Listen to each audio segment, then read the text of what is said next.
Manchester United voulait Xavi. Xavi. C'est désormais officiel, Xavi sera toujours en poste au FC Barcelone la saison prochaine, alors qu'il avait indiqué en début d'année qu'il quitterait le navire catalan. Cette nouvelle a fait l'effet d'une bombe, et l'issue du dossier était attendue en Angleterre, plus précisément à Manchester United. En effet, Relevo indique que les dirigeants du club anglais voulaient faire de Xavi le successeur d'Erik ten Hag.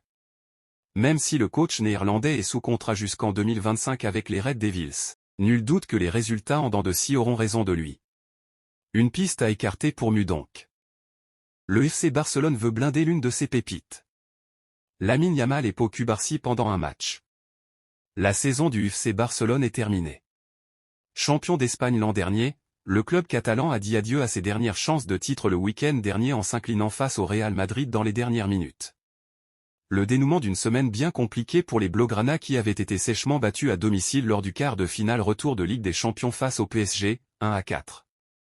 Malgré cette saison ratée sur le plan sportif, les Catalans peuvent se targuer d'avoir posé plusieurs bases importantes pour leur futur. Sur le départ du Barça depuis plusieurs semaines, Xavi a finalement changé d'avis et sera l'entraîneur du club culé l'an prochain.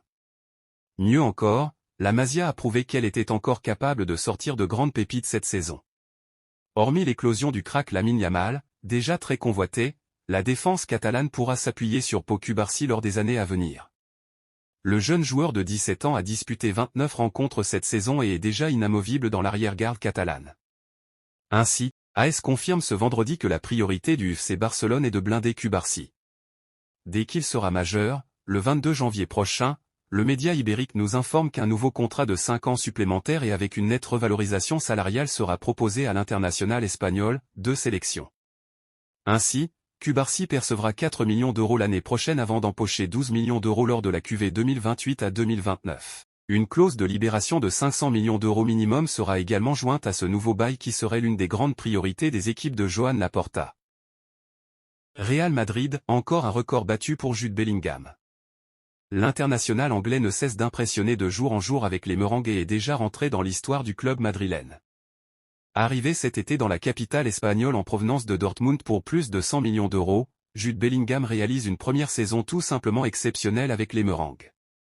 Le joueur de 20 ans est l'un des éléments centraux d'une équipe absolument galactique, composée de Vinicius, Rodrigo, Kroos, Rudiger, Tchouaméni. Avec 21 buts toutes compétitions confondues cette saison, l'Anglais s'affirme tout simplement comme l'un des meilleurs joueurs du monde et sera un candidat légitime au prochain Ballon d'Or en cas d'un bon parcours de l'Angleterre au prochain Euro.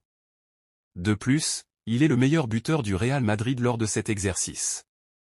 Bellingham entre déjà dans l'histoire du Real Madrid. La saison n'est pas encore terminée que le milieu de terrain anglais est déjà rentré dans l'histoire du plus grand club de tous les temps. Les Merengues devraient bientôt être sacrés champions d'Espagne et sont encore en lice en Ligue des Champions et affrontent le Bayern Munich en demi-finale pour tenter de remporter leur 15e titre dans la compétition.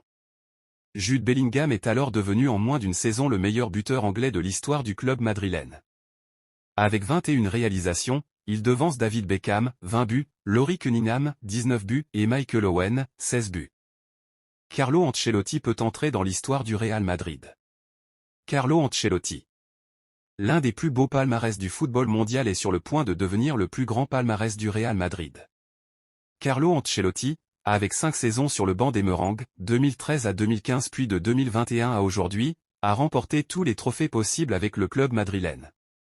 Au total, il en compte 11, comme Zinedine Zidane.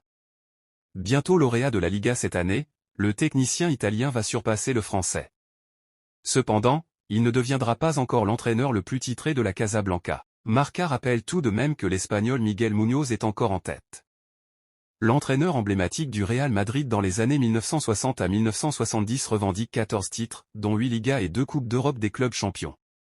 Envisageant de rester la saison prochaine, Carlo Ancelotti pourrait battre ce record dans les mois à venir. Rudiger, ce qui me rend plus fort, c'est quand les gens doutent de moi. Antonio Rudiger s'est exprimé avant la demi-finale de Ligue des Champions qu'il s'apprête à disputer en tant que titulaire indiscutable au Real Madrid. À quelques jours de faire face au Bayern Munich, Rudiger s'est exprimé sur ce choc et sur la manière dont il aborde ce match contre les Bavarois. C'est un duel avec beaucoup d'histoire entre deux très grandes équipes. Ce seront 2 matchs de haut niveau, et à mon avis il n'y a pas de favori. Les 2 équipes sont en bonne forme, ce sera très intéressant, a-t-il déclaré à Sky Sport.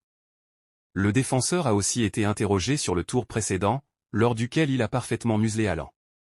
Car si la double confrontation entre le Real Madrid et Manchester City a laissé de nombreuses images en mémoire, l'une des plus marquantes restera ce duel entre Erling Haaland et Antonio Rudiger, remporté haut la main par le défenseur allemand. Haaland? Lors du deuxième match, il s'est un peu blessé. Ce gars est une bête, et il est encore jeune. Il a marqué plus de 50 buts la saison dernière. Les choses ne se passent pas aussi bien pour lui cette année, mais il en a quand même marqué plus de 30. Ce gamin est une machine, a-t-il déclaré à propos du Norvégien. Rudiger a alors parlé plus en détail du duel qu'il a eu à livrer avec l'attaquant de City. Je vis pour ces duels. Je ne regarde pas de vidéos. Nous nous connaissons, nous savons qui est l'autre. Ce qui me rend plus fort, c'est quand les gens doutent de moi, quand ils disent que je n'y arriverai pas. Ça m'excite. C'est pourquoi il est bon que les gens parlent beaucoup. Rudiger est un défenseur central spécial, l'un de ceux qui entrent dans la tête de ses adversaires, comme il le confirme, ça fait partie de mon jeu. Parfois je réussis bien, parfois moins bien, mais je reste toujours fidèle à moi-même. Un autre grand duel l'attend mardi, face à l'anglais Harry Kane cette fois, je pense que nous allons nous chercher. C'est un attaquant de classe mondiale. J'ai hâte d'y être. Mais il y en a aussi d'autres, Musiala et Sané. J'espère que le roi Sané sera à 100%. J'ai vu qu'il avait quelques problèmes. J'espère qu'il sera vraiment en forme parce que je veux toujours jouer contre les meilleurs, a déclaré Rudiger. Real Madrid, Carlo Ancelotti fait une grande annonce sur Arda Güler. Arda Güler, buteur avec le Real contre la Sociedad. Titulaire pour la première fois de la saison, et unique buteur lors de la victoire du Real Madrid sur la Real Sociedad hier, 1-0, Arda Güler a marqué des points. Carlo Ancelotti en a profité pour faire passer un message. Carlo Ancelotti doit se réveiller avec le sourire ce matin. Non seulement son Real Madrid a réalisé un nouveau grand pas vers le titre après avoir battu la Real Sociedad hier soir, 1-0, mais en plus de cela, il a mis au repos la plupart de ses cadres. Le coach italien pense déjà à mardi et au déplacement à Munich contre le Bayern en demi-finale aller de Ligue des Champions. Le grand rendez-vous se situe là. Ça n'empêche pas certains éléments de l'effectif de profiter du peu de temps de jeu dont ils bénéficient. Bien sûr, nos regards se tournent immédiatement vers Arda Güler, auteur de l'unique but de la soirée hier.